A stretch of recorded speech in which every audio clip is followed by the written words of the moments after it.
Yes. Could you invite her? Yes, so we have, although I spoke longer than I intended, we do have some time for questions. If anyone would like to ask anything or would like to teach me anything, I'm interested to learn also.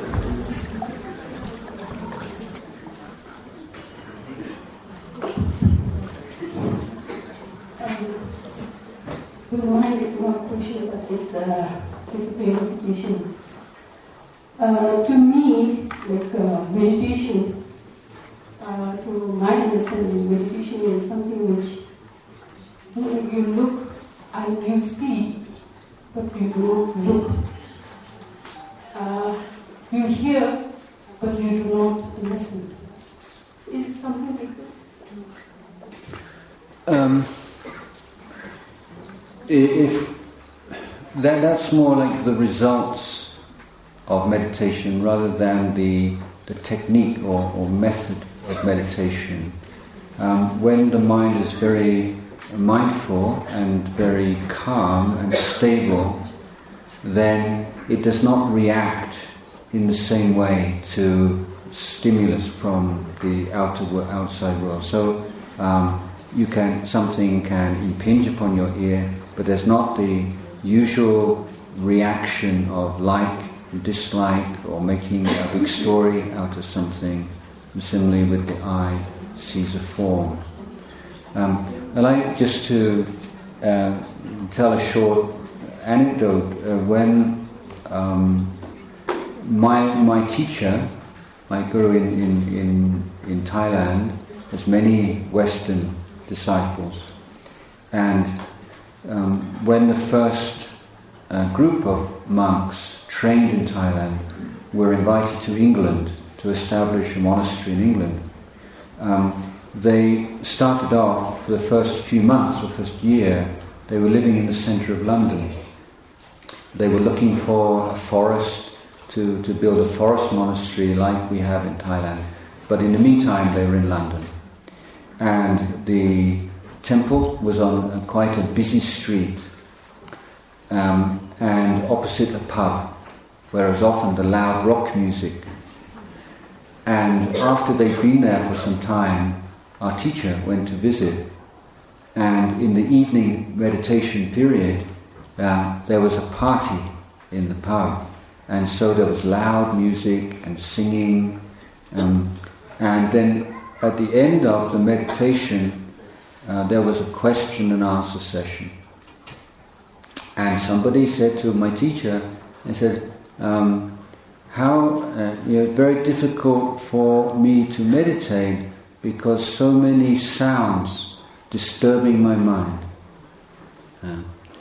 And my teacher said, no, you misunderstand. It was not the sound disturbing your mind. Your mind was disturbing the sound.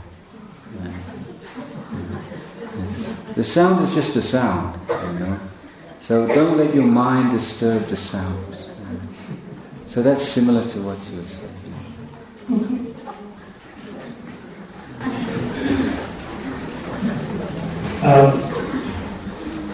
Your Honorable, probably this is based on the concept that we are practicing right in these schools.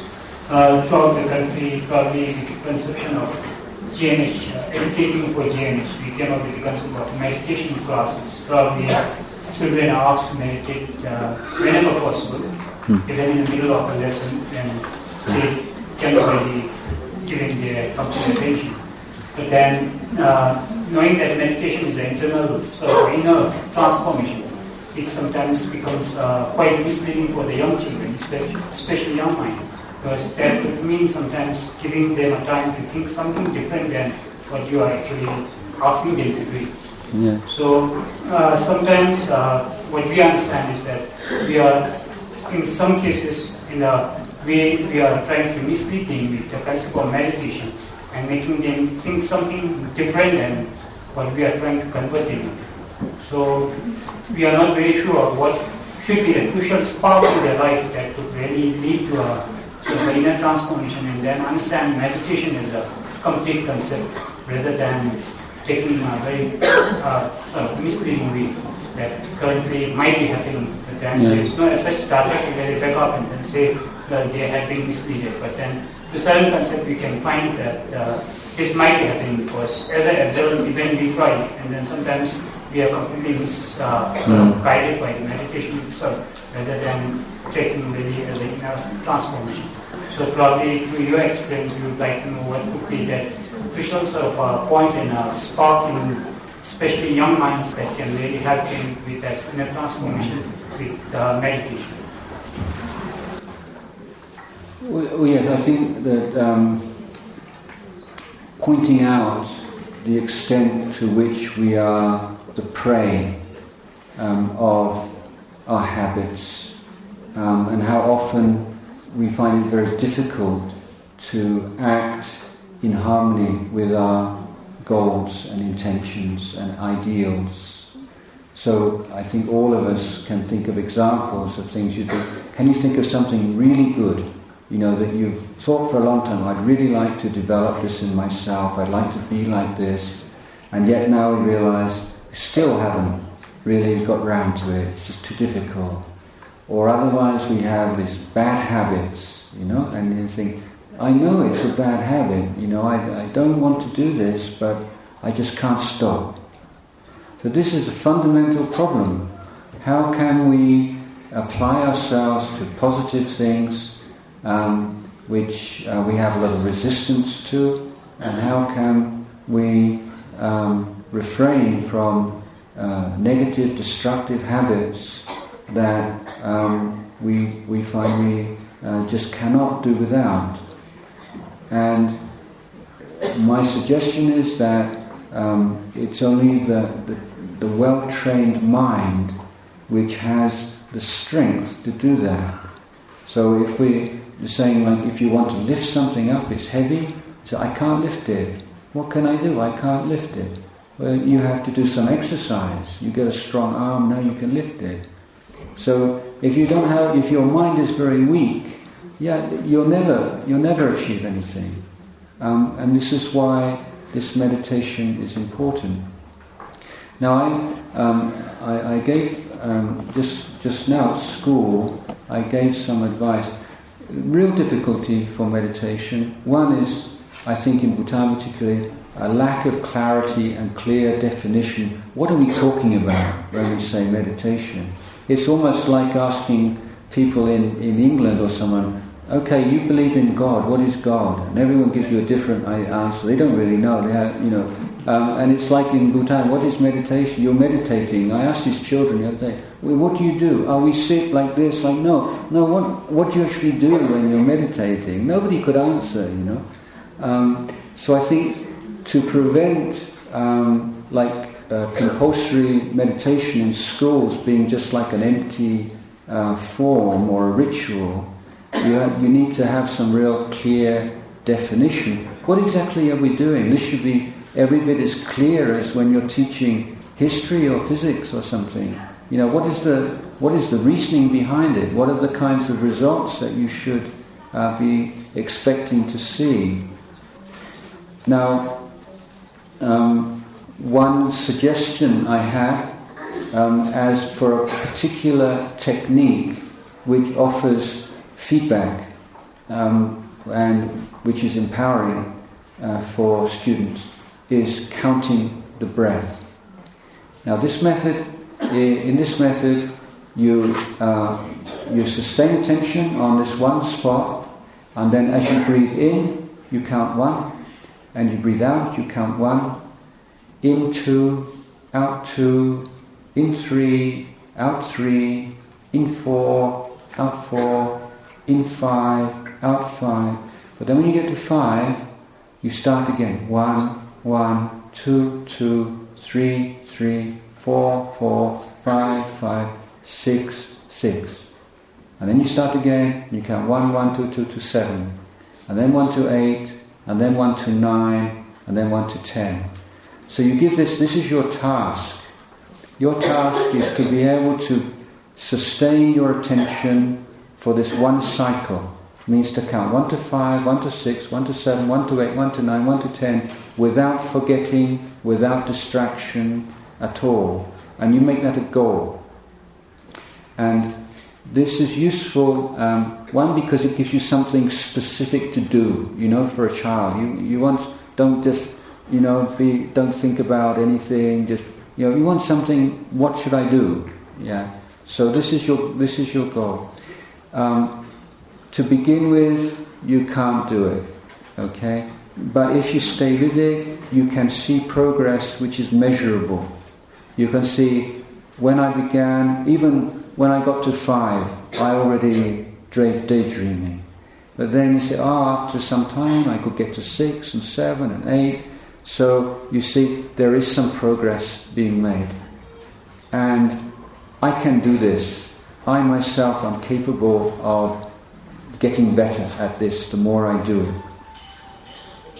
And then when you can make one whole cycle, you have this sense of achievement. And then can you do 2 cycles? But if in that counting you get distracted, you can't just carry on. You have to start again at 1 to 5. You have to do the whole thing without a break. So I think this is very useful for beginning students of meditation, because it gives you some measurable outcome, some feedback, internal feedback without a teacher, some sense of progress and achievement, and I think this is useful. The other main kind of meditation, particularly for children, is we call loving kindness meditation. And loving kindness meditation can be done in many different ways. One is that, and this can be guided meditation, where the teacher's teaching. First of all, think of your teachers and somebody that you look up to and respect. And then you think, you try and imagine the face of that person smiling, happy. See, may they be happy, may they be well. May he be happy, may he be well. And then from the teacher, then can be parents. May my father be happy, may he be free from all physical pain and illness, may be free from all mental pain and illness, may be happy and well. May my mum be happy and well, free from all physical pain, free from all mental pain, happy and well. And then you can expand from that to all my fellow students in my class, all the students in the school, all the people in Thimphu, all the animals in Thimphu, all the people in Bhutan. And so developing this ability to develop a train of thought, a positive stream of thought, and it's makes children very happy, and of course it's creates harmony in the school and in the community as well. So you can alternate, or just to see the mood of the children. Sometimes some breath counting, and sometimes some loving kindness meditation. These are the 2 techniques that I would suggest are useful in the school system. When you're looking at the breath, what should we be doing with the eyes? Should it be open or should it be closed? The opening or closing the eyes, I think, I'm sure, as you know very well, in the Tibetan school of meditation or the Vajrayana school, we're taught to just keep the eyes open just a little bit, and that is fine. The advantage of closing the eyes is that you're completely cutting off the external input, and it's somewhat easier to concentrate the mind. The other side is it's much more easy to become sleepy if your eyes are closed. So my view is that if you are wide awake and there's no question of you becoming sleepy, then you can try with your eyes closed. But if you feel a little bit dull, or you tend to feel sleepy if you close your eyes, then keep your eyes open. It's really a matter of individual preference and what works. Always, in the end, in so many different techniques and teachers and views, in the end, you know for yourself what works. If you close your eyes and you get sleepy, then don't close your eyes. Keep your eyes open a little bit. But if you find with your eyes open still many distracting thoughts, then maybe try just for a short period to close your eyes and see if that helps.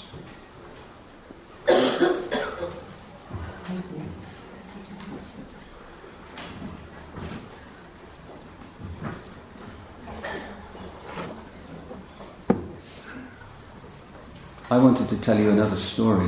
Would you like to hear a story? Because it's an archery story. And I know everyone in Bhutan is very good at archery. It's a story about a great archery teacher, one of the great masters of archery. And then he got this very gifted young student. And you could tell right away he's going to be a great archer. And this young man was very hard-working in his practice, and he became extremely a good archer. But he got very proud, and he started showing off, and even saying to his friends, really, I'm better than the teacher. He's getting old now, and I'm the new man in the field. And this matter got back to the teacher, and the teacher said, "Well, it's very possible." He's very humble. He said, "Maybe you are better than me. We better have a contest and see. We'll have an archery contest." And the young man said, "Yes, I'm ready. Whenever." And so the teacher said, "One thing. Can I choose where we have the contest?" "Yeah, anywhere you like. In Thimphu, in Punakha, anywhere you want." And so the teacher said, "Okay." And he said, "Up there." And so he climbed the mountain all the way, and they came to this very deep crevasse. And over the crevasse there's just this little trunkless wooden, very narrow plank of wood. And so the teacher walked onto the middle of the plank of the wood, and here his arrow, and then straight into the middle of a very small tree. And he said to the student, "Now your turn." And he saw such a long way down and such a very narrow piece of wood, and he was shaking like this, and shaking from fear of death so much that he couldn't shoot the arrow straight. And he's very angry. He said, "Teacher, you cheated. If we were down there, I would win." But the teacher said, "No. A true archer must be independent of conditions. It's easy to shoot straight when all the conditions are helping you, but where we can see the true master is when all the conditions are difficult." And this is the question is, like, we can all be very wise about other people's problems, or we can be very peaceful and calm when we have nobody's putting pressure on us, or we have no time constraint, or we have no enemies. But how can we sustain this quality of attention when everything around us is difficult? That's how we become like the master, and this is something we have to train. It doesn't come naturally. So although that young archer, technically speaking, he was the equal of his teacher, but emotionally he was far his inferior. So the technical and the emotional development need to be in harmony.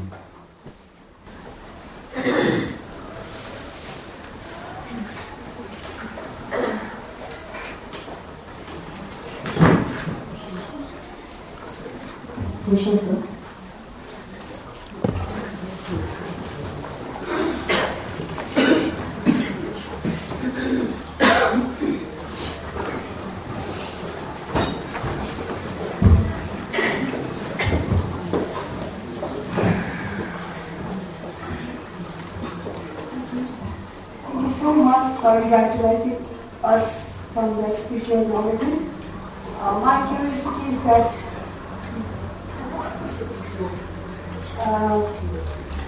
meditation is a breeze, I think, to maybe obtain the peace in the life.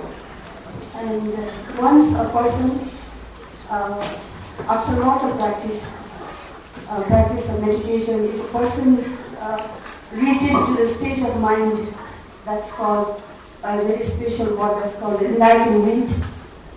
When a person reaches to the enlightenment state of mind, he becomes very much contented and peaceful. And because of that happiness, maybe if the person stops meditating, then will the person be transforming back into his original state, or he will remain contented throughout the life? And the next question is that once a person reaches to the enlightenment state, will that happen once in a lifetime, or will it happen again and again? I'm very much curious to know. Yes, thank you. Well, we have a slightly different way of talking about this in the Theravada school in Thailand. So I'll speak from my own training and understanding for you. So,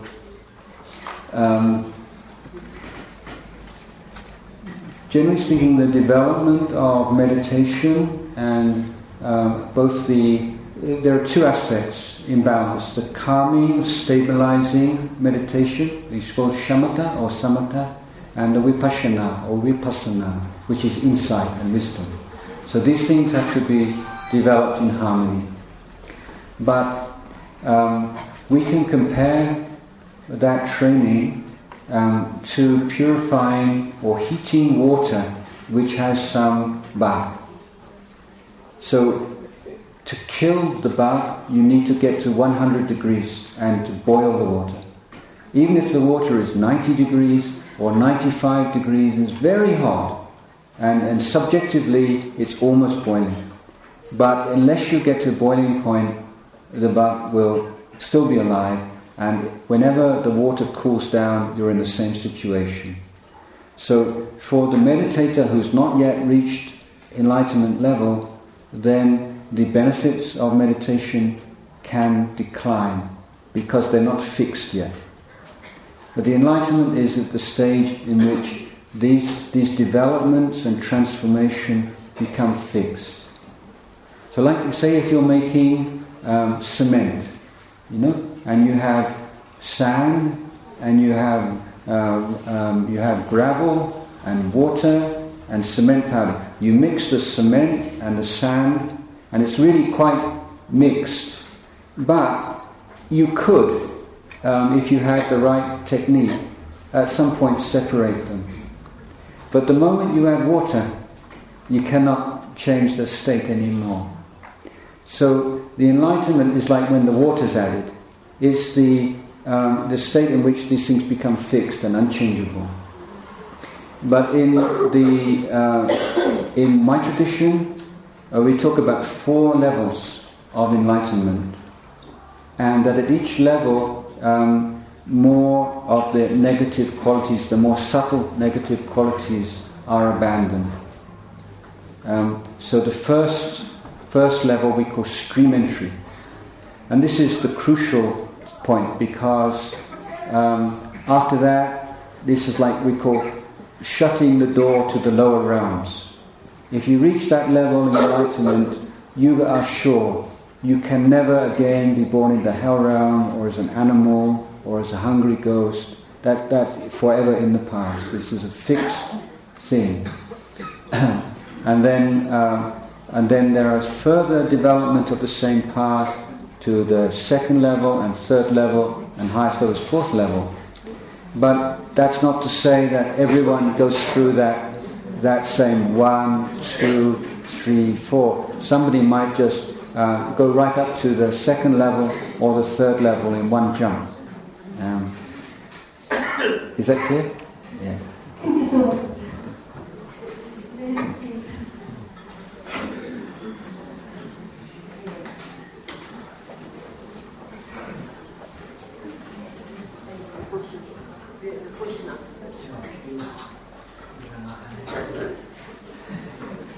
Yeah. Somebody at the back here. Somebody at the back.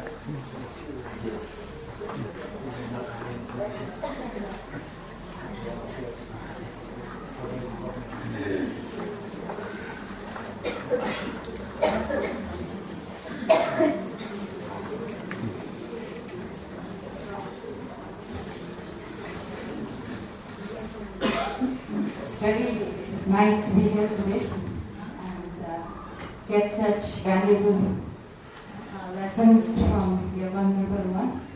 And my doubt is, last year I have attended one Buddhist teacher's talk about meditation, and in his release, and from his point of view, what he had shared with us was that even during a teacher's teaching, students, when they are listening, is supposed to be considered a meditation.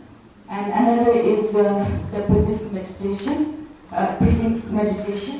So I don't know whether it's really that even if you consider that the teacher, if the person teaches and students listen, it can be considered as meditation, then I wonder even if you just stay and then listen to some music with full concentration, can be considered as meditation. And I believe that during this breathing practice, the students are not able to focus, and half of the students may be doing that, but the rest, the children are vulnerable to distractions. So actually it's not very effective from a teacher's side to give effective meditation. So what I've done is that 2 minutes meditation that last year we were taught for the first time to do in the classroom. And what I found was that students who are concentrated, they did well, but we have students of all kinds who come from traumatic backgrounds, and some people who indulge in substance abuse. So in that case, will meditation really work? So that's my question. Yes, I'm not sure I picked up all of that. I'll respond. I mentioned at the beginning of the talk that the word meditation itself is not a very precise term, and that the Buddha used the word bhavana, or cultivation. So in what we call meditation, sitting with the eyes closed or whatever, this is a mental cultivation, and the goal is the reduction of negative mental states and the cultivation and development of positive mental states. And so techniques are secondary to that, and it's whatever works. If you can use some other, if breathing meditation is not successful for some reason or other, and amongst the many different meditation techniques, you have some other one which children are enthusiastic about or are interested in, then that's fine. I would suggest the loving kindness meditation in which the teacher is leading. That is a good one because you immediately feel good when you do that. So it's a kind of a hook to it. But in the end, the work of developing attention span, developing mindfulness, it is work. It's like learning a musical instrument or any kind of skill. Any student has to go through an initial period where it's not that interesting, and just be able to bear with that, and need some kind of encouragement for that.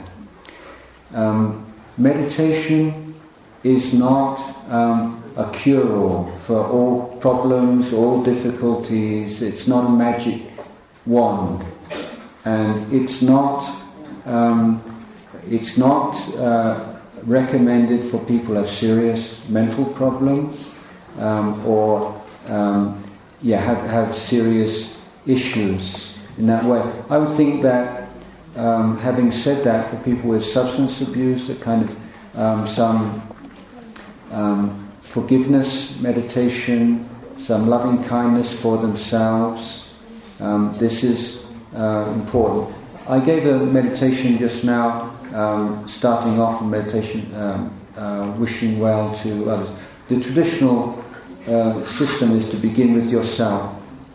So for people who have substance abuse problems and so on, they tend to have very negative view of themselves. So having this meditation where they're just developing relaxation and kindness for themselves and loving, giving some forgiveness, this is also useful.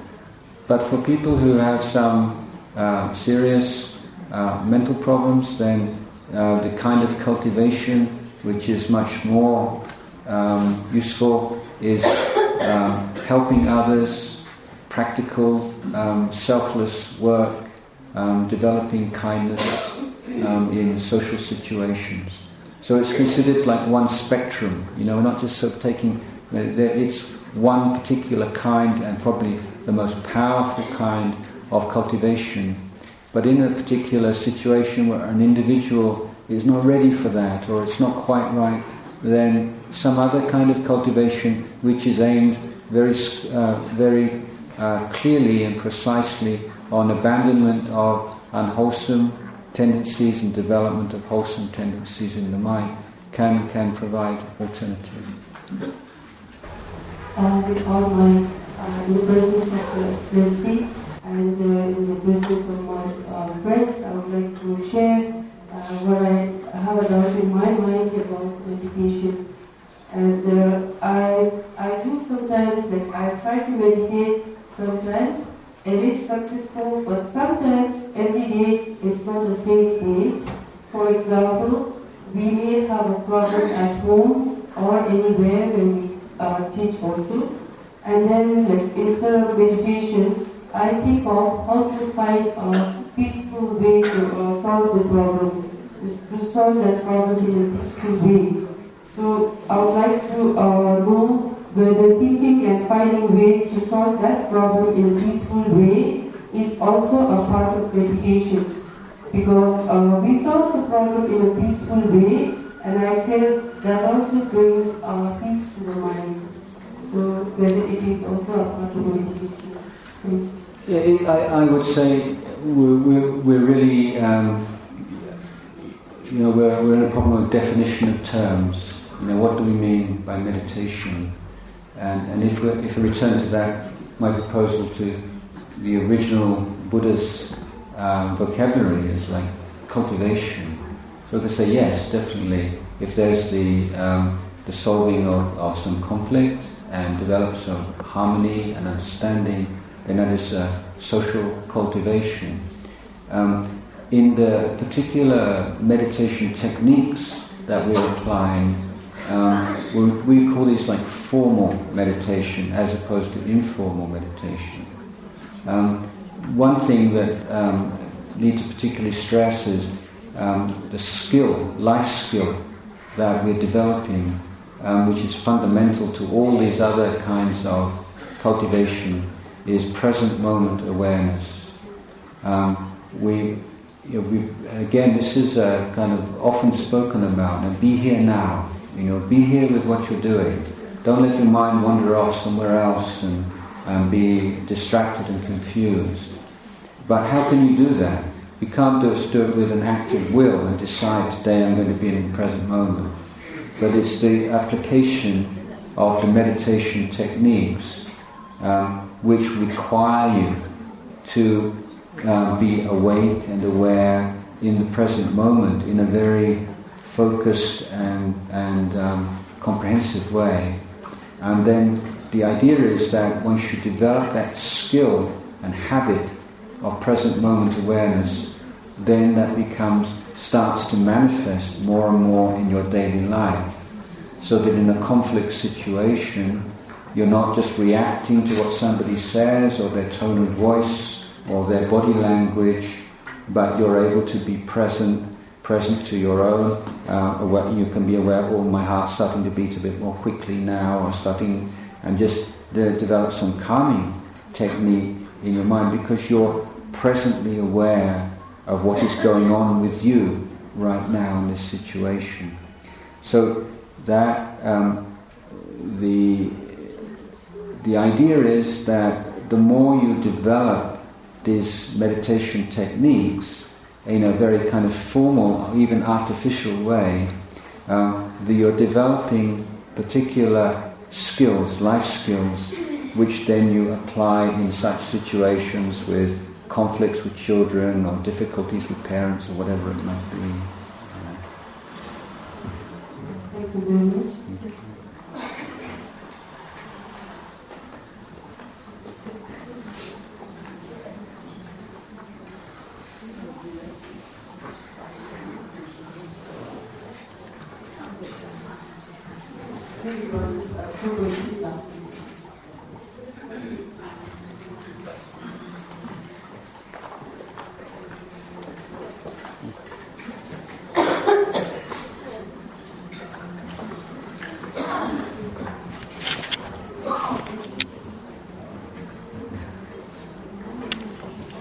So your talk has been really informative.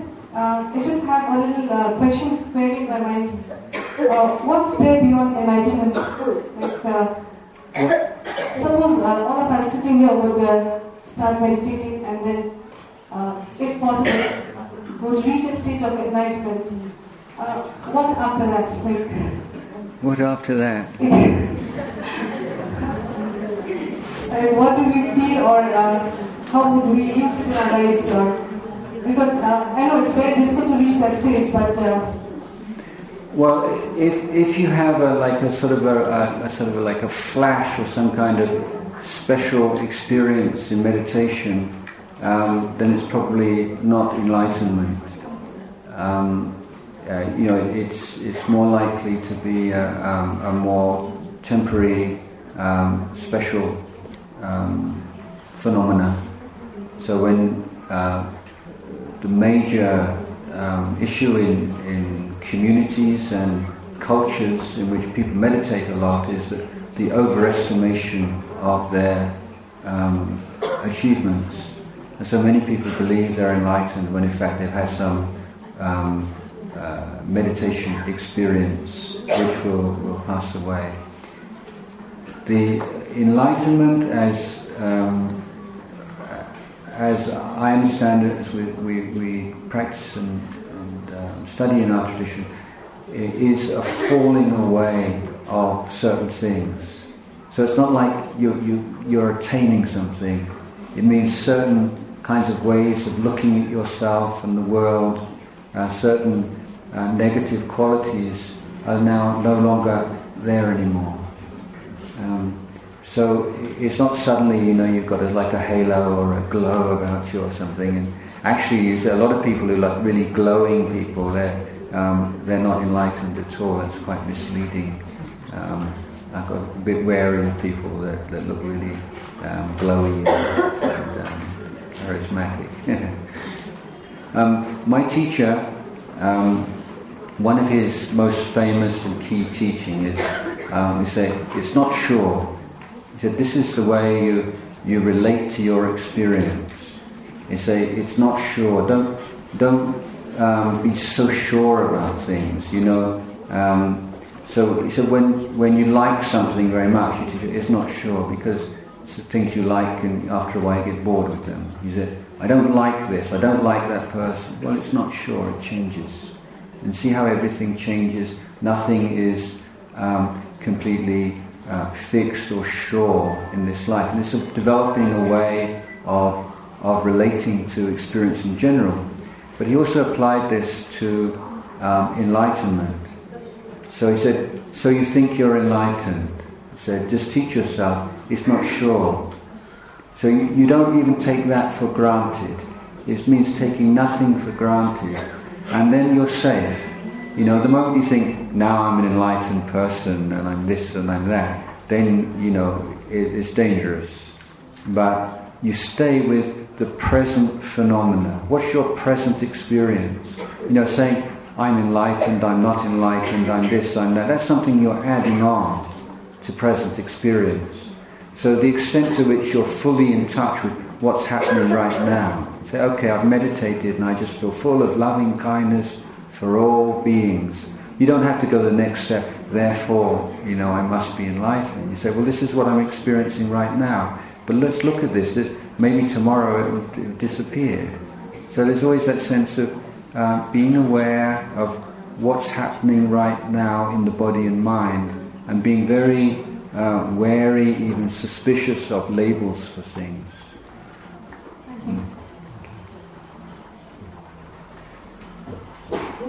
Last question, please.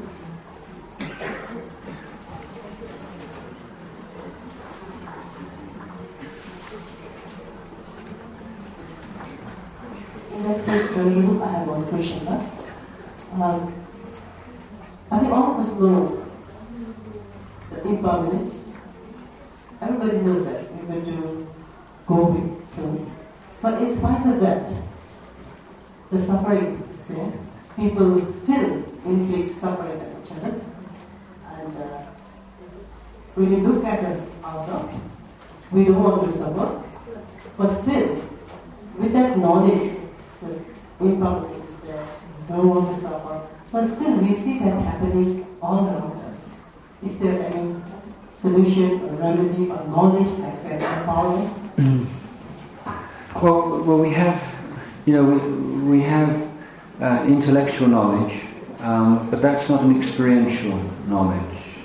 So, a basic Buddhist teaching is that one day we are going to be separated from everyone we love. To be very blunt, there are two alternatives. The person you love will die before you do, or you'll die before they do. But you're going to face separation.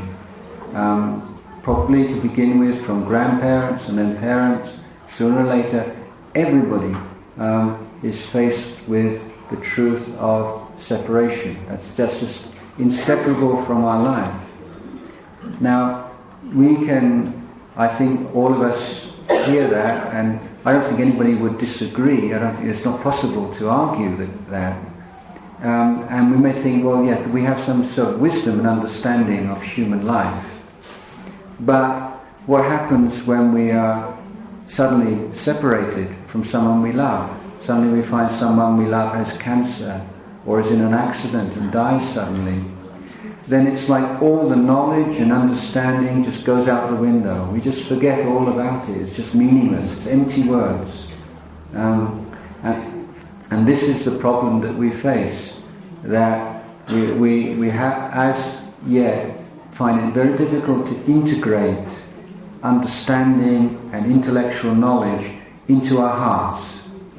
So one way of talking about cultivation or meditation is like building a bridge between your brain and your heart, so that you're experiencing these truths of impermanence and unpredictability and so on and so forth in your present moment awareness, not as a philosophy or as a theory, but as something you feel in your being.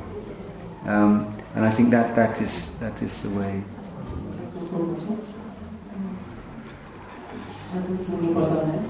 Okay, that will really be the last one.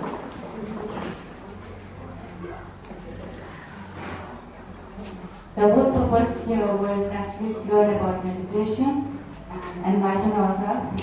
So actually from my side, I feel that it won't be complete without having a meditation here under their guided their guidance. And since I really like to compliment on your Vulnerable's voice tone, it's very soothing, enlightening, and we'd like to have your voice in our minds as well. So I would like to request for a guided meditation here, where we can have a little experimentation so we can guide our children with the voice in our hearts. Thank you. Okay, is that generally agreed upon? Everybody would like to?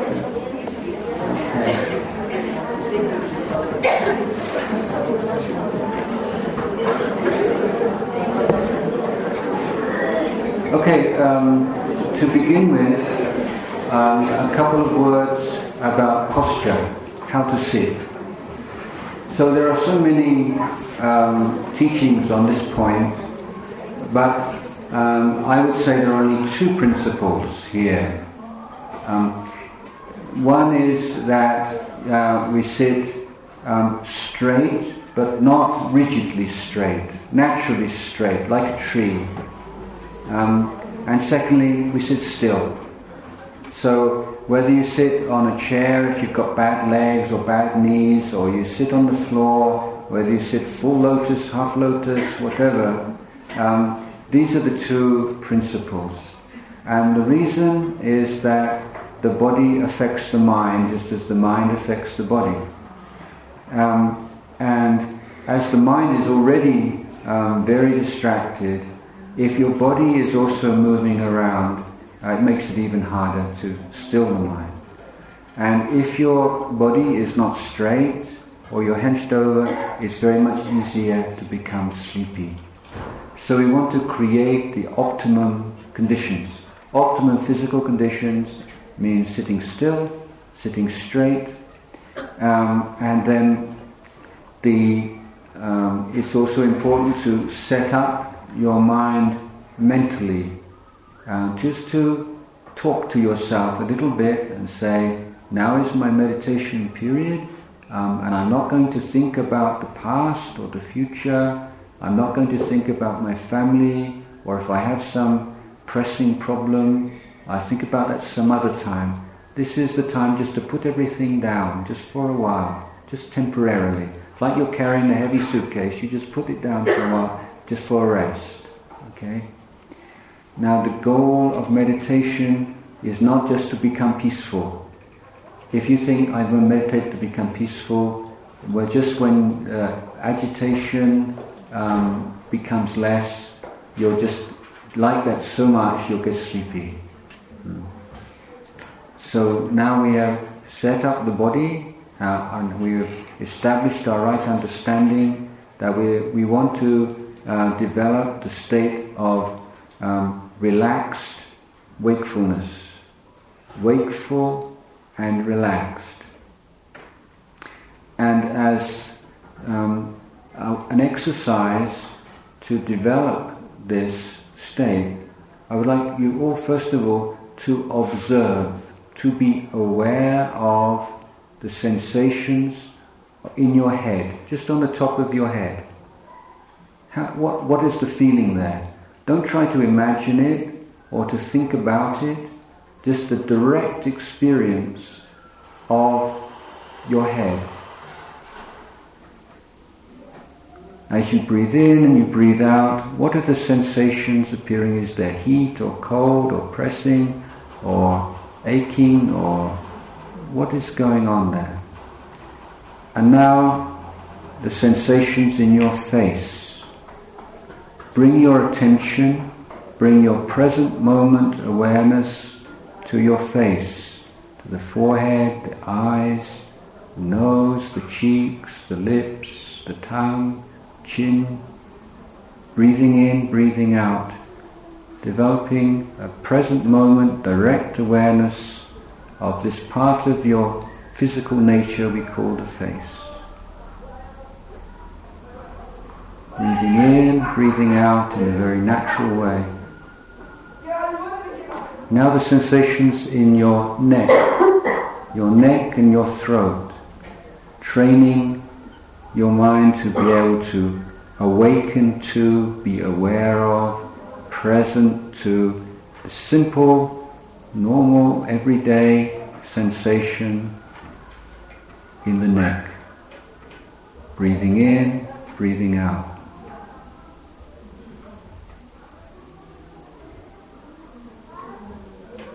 Now the sensations in your shoulders.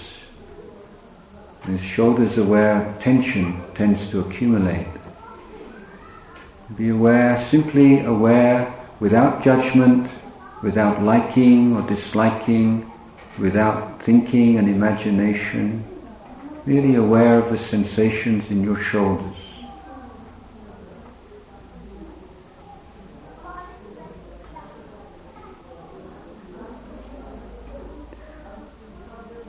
Now develop the awareness of the sensations in your arms,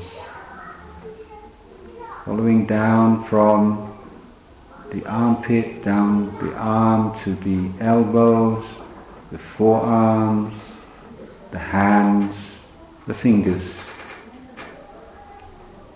Totally present, aware, without judgment, awake, relaxed, with the sensations in your arms and hands and fingers.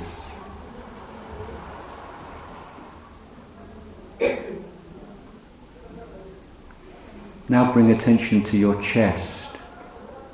What are the sensations that you are experiencing right now as you breathe in, as you breathe out, in the chest area?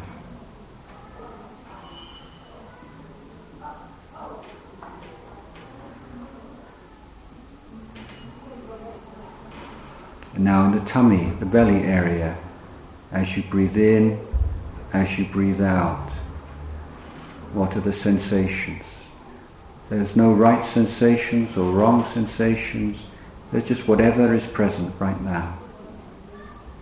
We're awakening to the nature of our bodies, the nature of our existence, without philosophy, without theories, merely training our awareness in the present moment.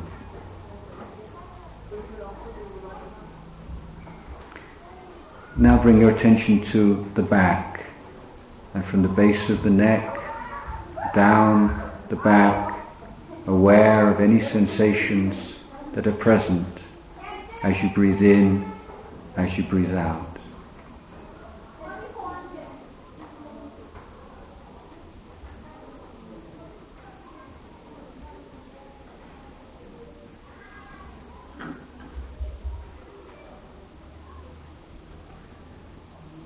Now observe the sensations in your bottom, sitting on the seat, pressure, whatever sensations are present, merely aware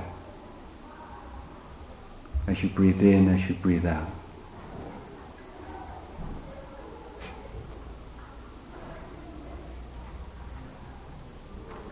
Now bring the awareness to your legs.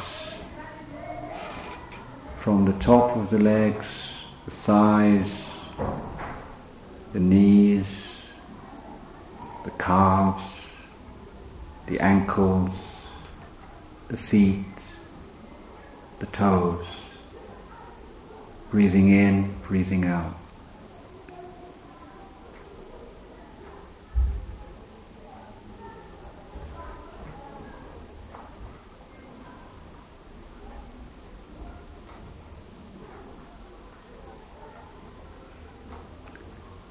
Now spread the attention and feel the present moment as experienced in the physical body, from the top of the head right down to the feet, without focusing on any one particular part of the body. Just feel as you breathe in, as you breathe out, the whole body breathing. As you breathe in, feel the breath in every part of your body. As you breathe out, feel the breath in every part of your body, leaving the body.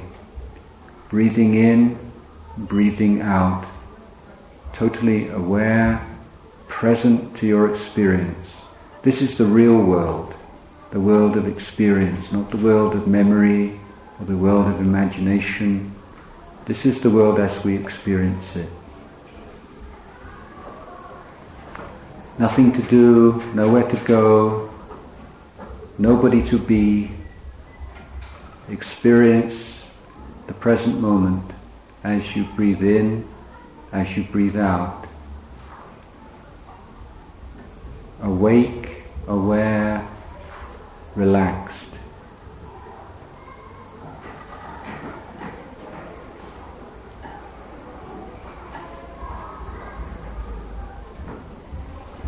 If your mind does wander, become restless, don't worry, it's quite normal.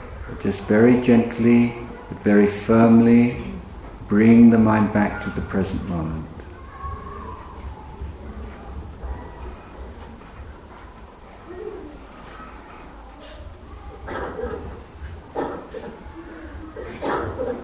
Now, if you are experiencing some sense of contentment and interest in this present moment awareness, the next step is to focus the awareness on one particular point in the body. The point should be one in which you can experience the sensation of the breath very clearly, very comfortably. Now, rather than being aware of the breath and being aware of the different parts of the body as you breathe in, all of your focus is on this one point, and you're establishing your awareness like a gatekeeper, being present as the breath comes in and as the breath leaves the body.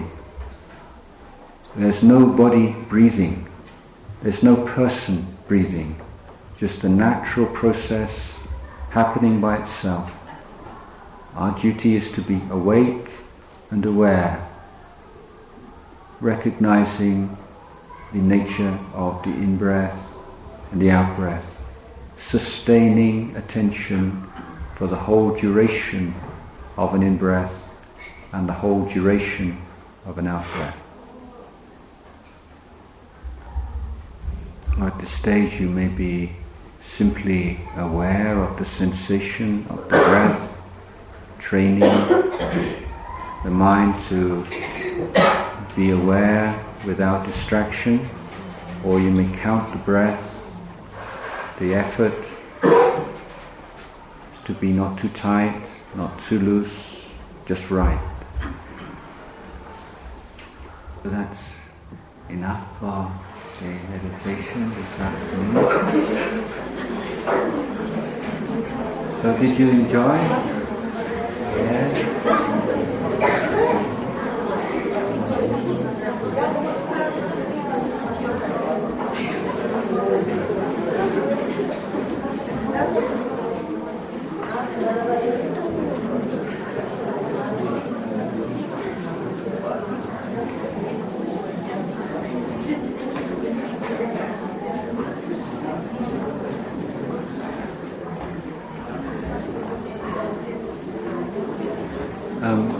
For your information, I have given a number of short teachings and reflections on meditation and other topics which were put onto YouTube.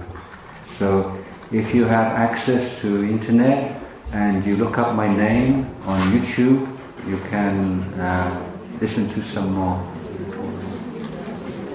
Okay, before we close, the last words of wisdom. Anything that you'd like to tell us? I think no more words of wisdom except to encourage you all to give some thought to the value of the things that I've been saying today. The Buddha once said to his disciples, there are two ways of showing respect for me and devotion to me. One is to offer flowers and incense, and I'm not so keen on that, the Buddha said, it's alright. But what I really like is when people listen to the things I say and put them into practice. And if you do that, then that is the true puja, is the patipati puja, means the puja with practice. And I have been a monk now for 32 years, and I started off like most Western people with rather critical mind, and I met my match in the Buddha. I've never been able to find a single teaching the Buddha taught which I've been able to prove wrong. So I have great confidence in his teachings and his practices, that they do work, and they work for everyone. And it's not just for man or for woman or for Asian or European. These are universal psychological principles of development that we can all take from the Buddha and Buddhist tradition. And if we want to use them in more secular idiom or environment, that's fine. They're there for everyone to make use of. So for your own happiness and welfare, and for happiness and welfare of your families and your students, I wish you every success in applying these principles.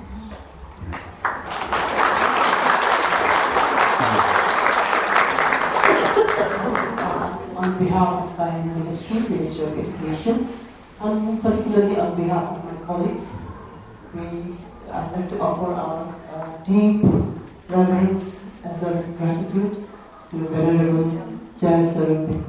And once again, thank you so much.